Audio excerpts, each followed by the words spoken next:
Hello everyone, welcome back to the channel. So আজকে আমরা আমাদের ক্লাস 11 এর স্ন্যাপশট বইয়ের চ্যাপ্টার 3 রাঙ্গাস ম্যারেজ নিয়ে আলোচনা করব। তো এই চ্যাপ্টারটি লিখেছেন মাস্তি ভেঙ্কটেশা আয়াঙ্গার।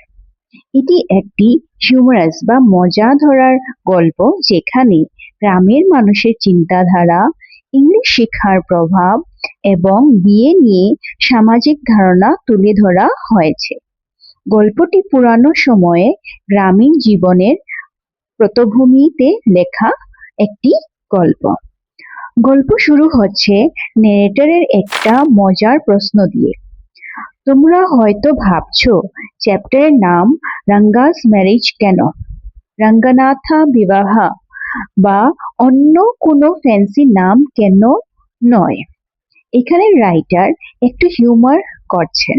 তার মানে হলো, আমি ইচ্ছা করেই অনেক বড় বড় সংস্কৃত নাম দিতে পারতাম, কিন্তু এটা কোনো পৌরাণিক কাহিনী নয়।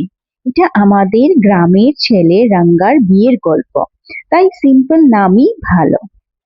ধরো তোমার নাম রাহুল, হ্যাঁ, তোমার বার্থডে ব্লগের টাইটেল যদি দাও the magnificent celebration of Rahul's annual birth anniversary ceremony, তাহলে কেউ ক্লিক করবে না। কিন্তু যদি দাও রাহুলের বার্থডে পার্টি, সবাই বুঝবে। তাই রাইটার ও সিম্পল টাইটেল ইউজ করেছেন। তারপর উনি ওনার গ্রামের বিষয়ে বলেছেন। নিজের গ্রামের নাম হলো হোসাহলি। তিনি বলেন, তোমরা হয়তো এই গ্রামের নাম কখনো শোনোনি।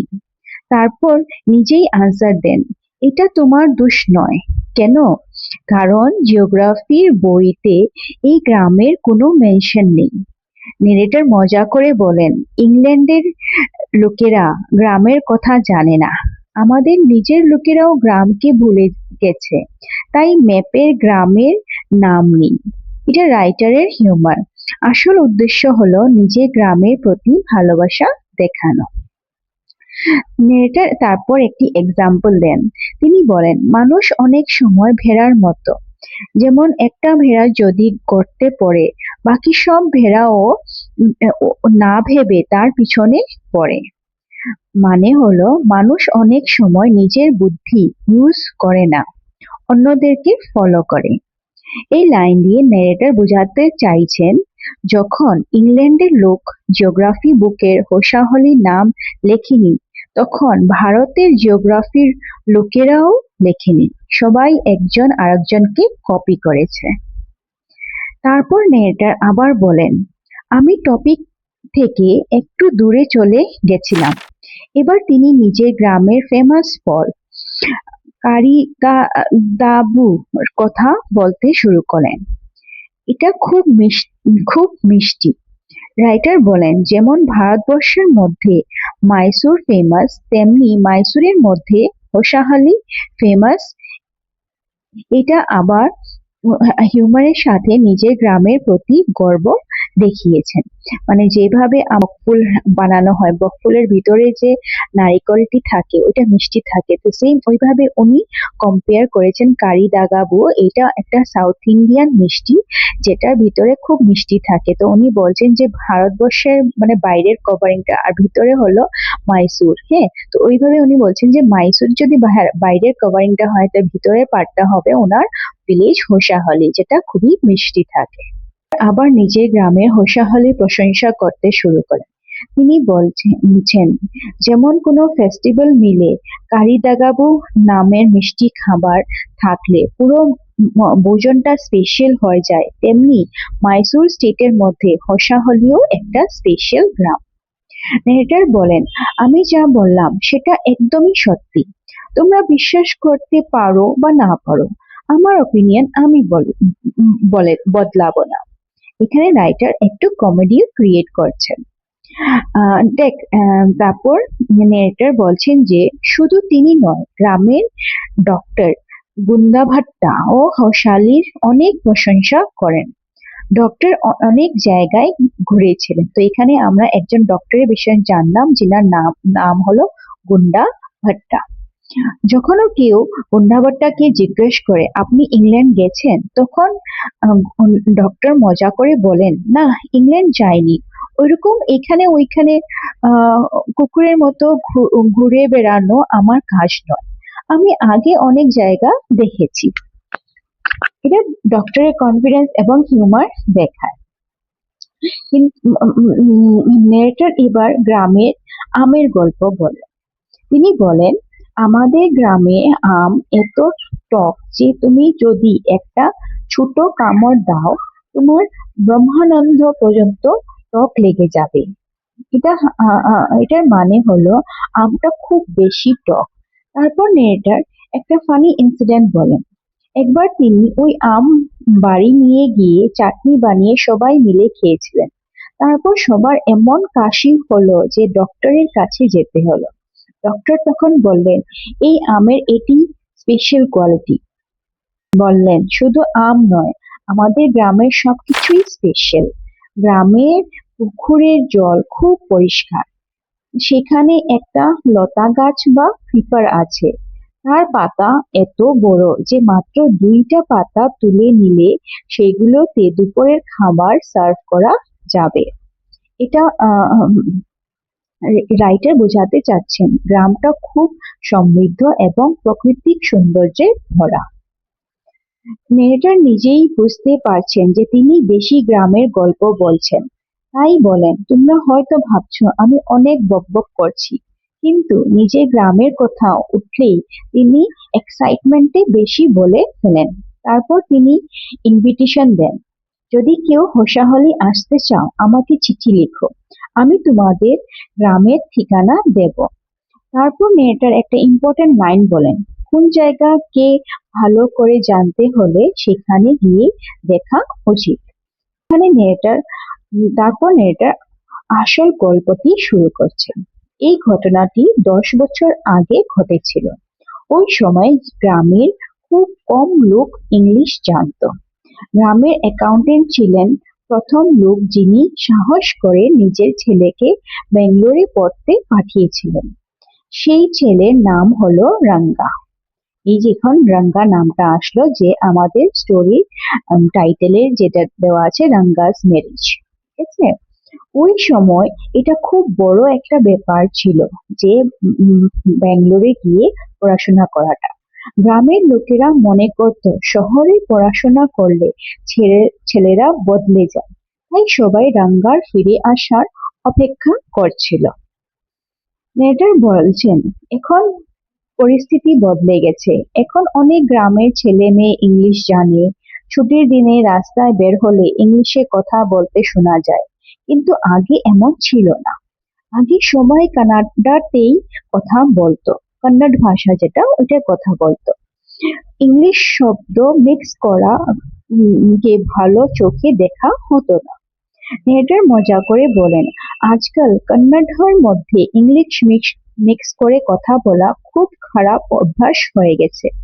এটা পুরানো জেনারেশনের চিন্তাধারাকে হিউমারের মাধ্যমে তুলে ধরা হয়েছে। নেটার একটা ফানি ঘটনাও বলছেন। একদিন তিনি রামারাওর বাড়িতে ছিলেন। তখন একজন মহিলা জ্বালানির কাঠ বেচতে এসছিলেন। কাঠের দাম হলো 4 পয়সা। রামারাও ছেলে টাকা দিতে গিয়ে বলল, আমার কাছে চেঞ্জ নেই। কিন্তু ওই গরিব মহিলা চেঞ্জ শব্দ ইংলিশের অর্থ বুঝতে পারলেন না। তিনি ভাবলেন হয়তো ছেলেটা অন্য কিছু বলছে, তাই কিছু না বুঝেই চলে গেলেন। নেরেটরও তখন চেঞ্জ শব্দের অর্থ জানতেন না। পরে রাঙ্গার কাছে গিয়ে জিজ্ঞেস করে অর্থ বুঝলেন। এই ঘটনা দিয়ে রাইটার বোঝাতে চাচ্ছেন যে ওই সময় গ্রামের লোকেরা ইংলিশ খুব কমই জানত। নেরেটর মজা করে বলছেন, ইংলিশ ভাষা ওই সময় গ্রামের প্রাইসলেস কমোডিটি ছিল। ইংলিশ জানা খুব রেয়ার এবং ভ্যালুয়েবল ব্যাপার ছিল। তাই যখন রাঙ্গা ব্যাঙ্গালোর থেকে ফিরে এলো, পুরো গ্রাম এক্সাইটমেন্টে ভরে গেল। সবাই একজন আরেকজনকে বলতে লাগলো, অ্যাকাউন্টেন্টের ছেলে ফিরে এসছে, যে ব্যাঙ্গালোরে পড়তে গেছিল সে এসছে, চলো গিয়ে দেখিয়ে আসি। গ্রামের লোকেরা মনে করত শহরে পড়ে মানুষ অনেক বদলে যায়, তাই সবাই দেখতে এলো রাঙ্গাকে। নেরেটারও ভিড় দেখে সেখানে গেলেন। তিনি মজা করে জিজ্ঞেস করলেন, এত লোক কেন? এখানে কি নাচানো বান্দর এসছে? মানে এত ভিড় দেখে নেরেটার মজা করছিলেন। তখন একটা অভদ্র ছেলে উত্তর দিল, তাহলে আপনি এখানে কি করছেন?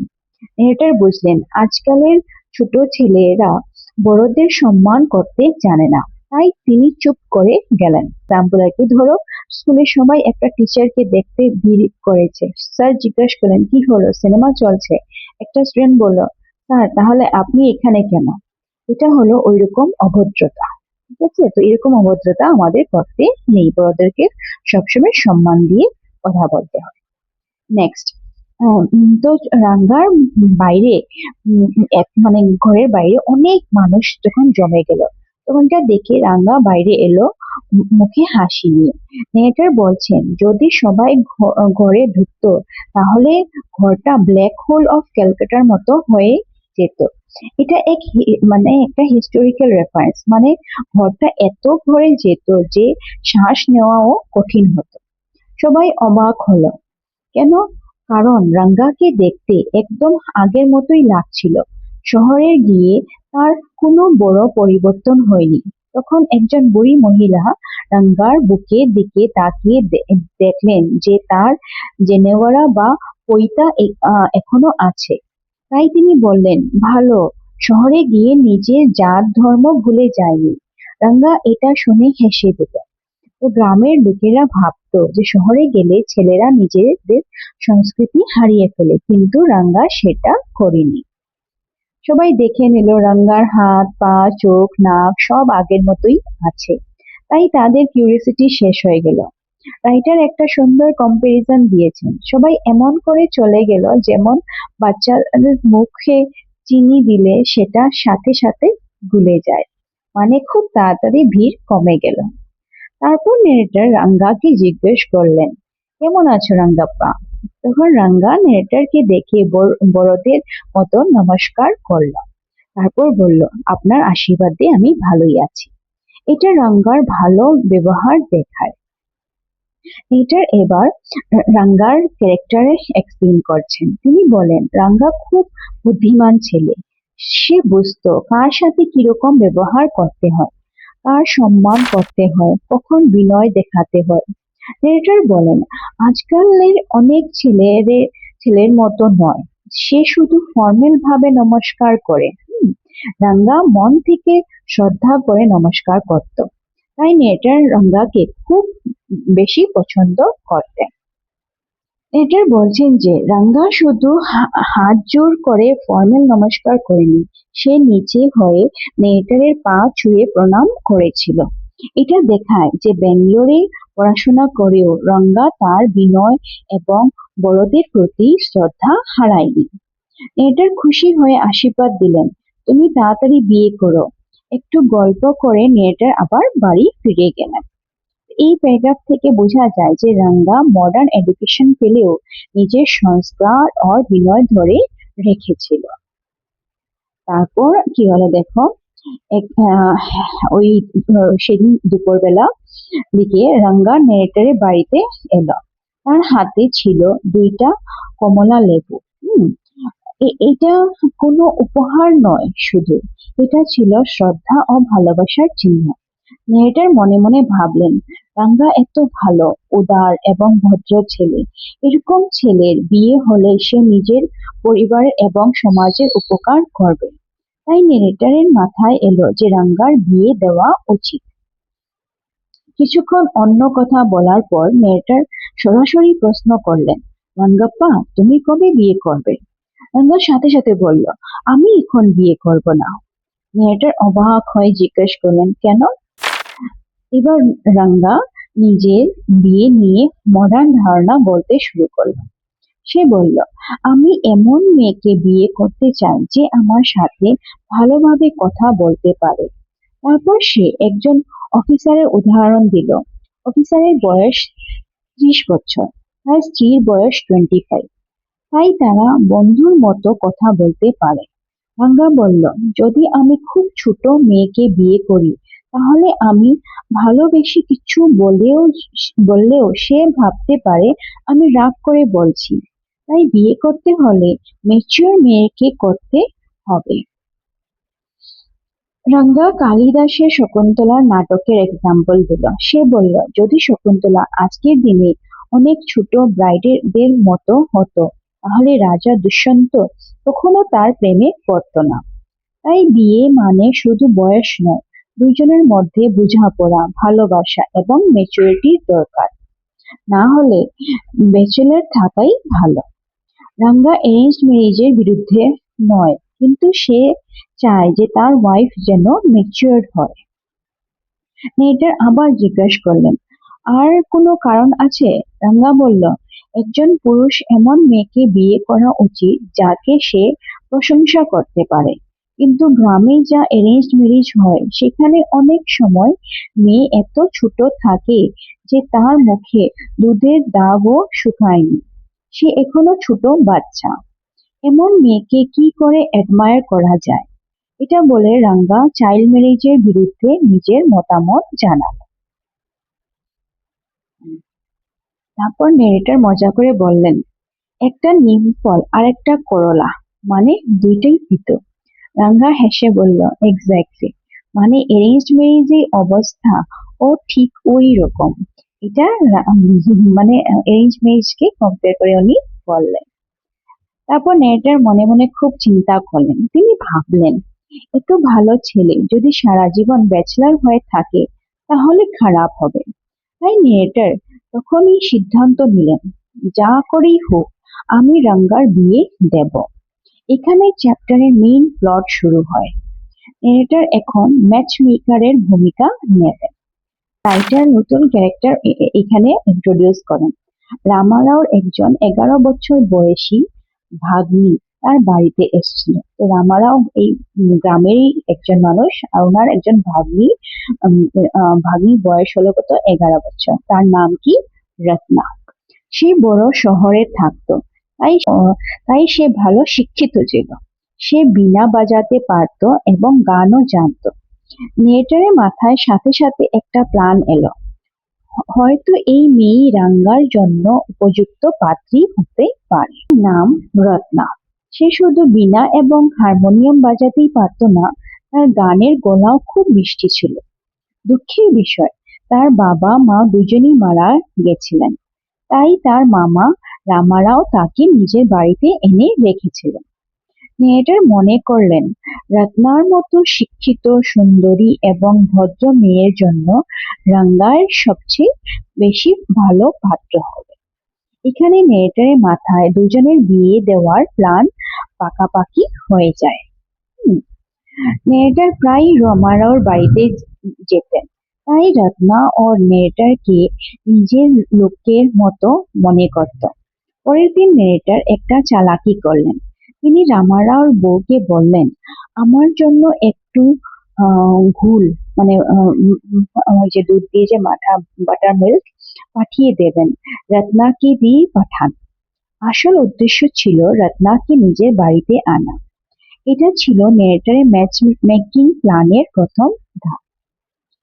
রত্না ফ্রাইডে বলে সুন্দর শাড়ি পরে এসেছিল।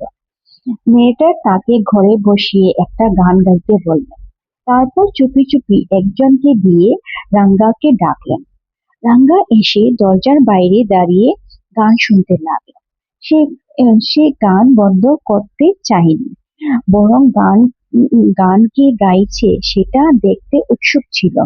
যখন রত্না মাথা তুলে দেখলো যে একজন অচেনা যুবক দরজায় দাঁড়িয়ে আছে, লজ্জার সাথে সাথে সে গান বন্ধ করে দিল। এই প্রথম রাঙ্গা এবং রত্নার দেখা হলো। নেটের একটা খুব সুন্দর এক্সাম্পল দিলেন। ধরো তুমি বাজার থেকে খুব মিষ্টি একটা আম কিনে এনে খুব মজা করে খেতে বসছো। হঠাৎ আমটা হাত থেকে পড়ে গেল। তখন তোমার যেরকম খারাপ লাগবে, রত্নারও গান বন্ধ হয়ে যাওয়ার রাঙ্গারও ঠিক ওই রকমই খারাপ লাগছিল। এটা বোঝায় যে রাঙ্গা প্রথম দেখাতেই রত্নার প্রতি আকর্ষিত হয়ে পড়েছিল। রাঙ্গা ঘরে ঢুকে নেড়েটাকে জিজ্ঞেস করলো, আপনি আমাকে ডেকেছিলেন? রত্না একটু দূরে মাথা নিচু করে দাঁড়িয়ে রইল। রাঙ্গা বারবার তার দিকে তাকাচ্ছিল। একবার তাদের চোখাচোখি হলো। দুজনেই খুব লজ্জা পেয়ে গেল। কিছুক্ষণ কেউ কোনো কথা বলল না। এটা তাদের প্রথম দেখা মোমেন্ট।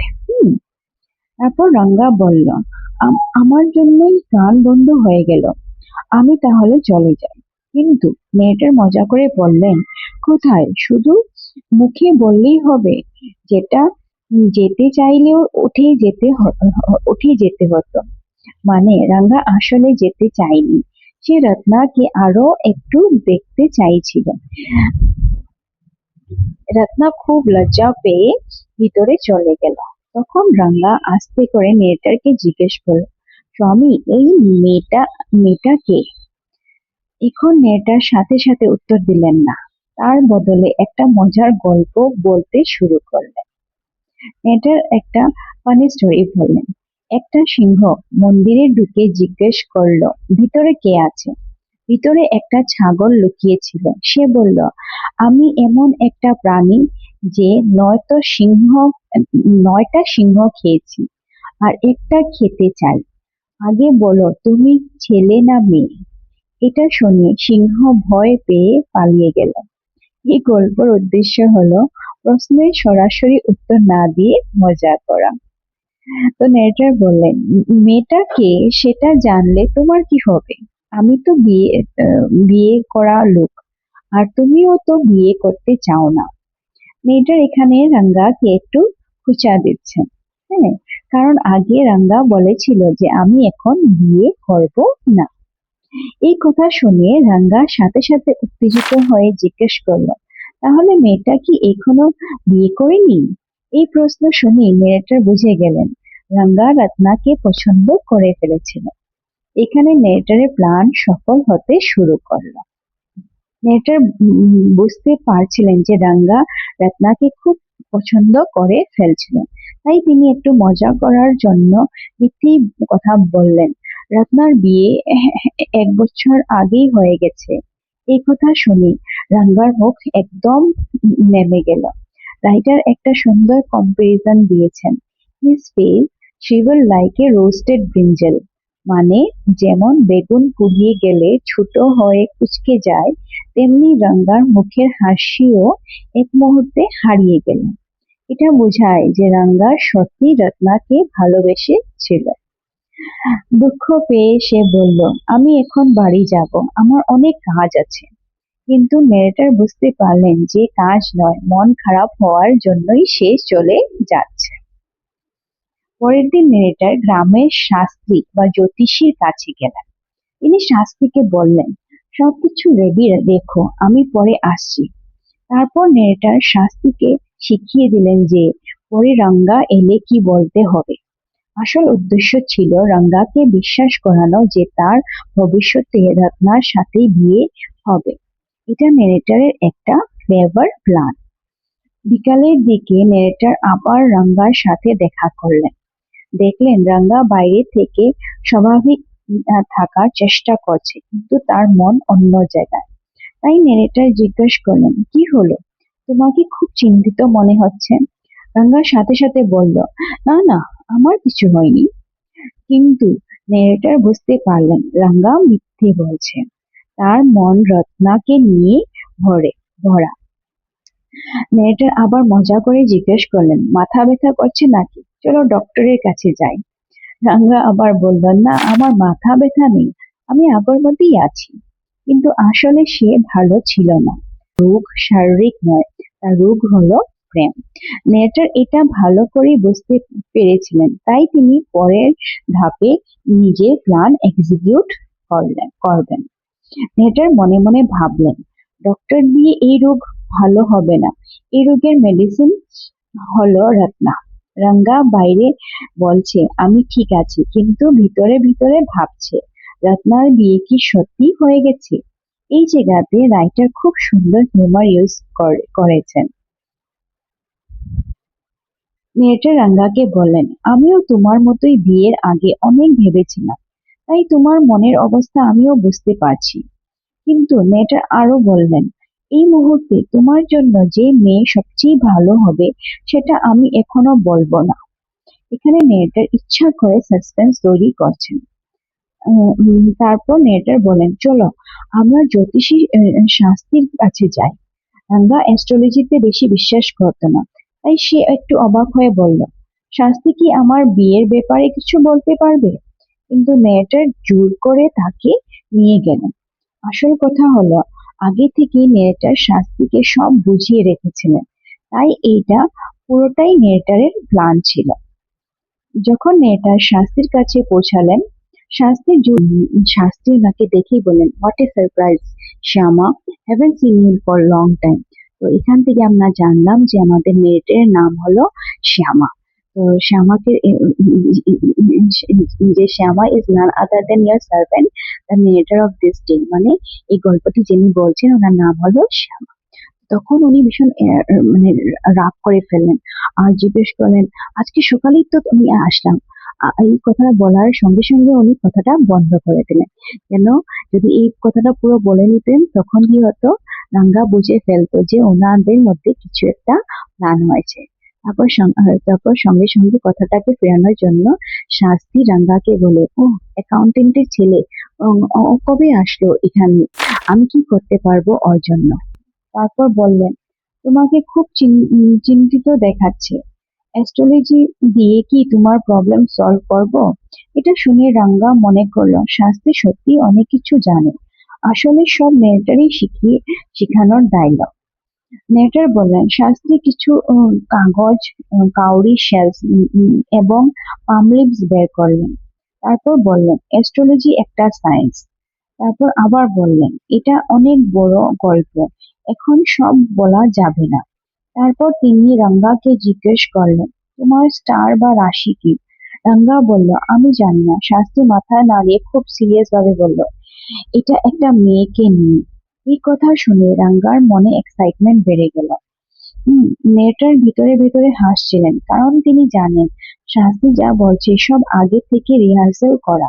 তবু মেয়েটার সিরিয়াস মুখ করে বসে রইলেন। তারপর মেয়েটার মজা করে জিজ্ঞেস করলেন, কোন মেয়ে?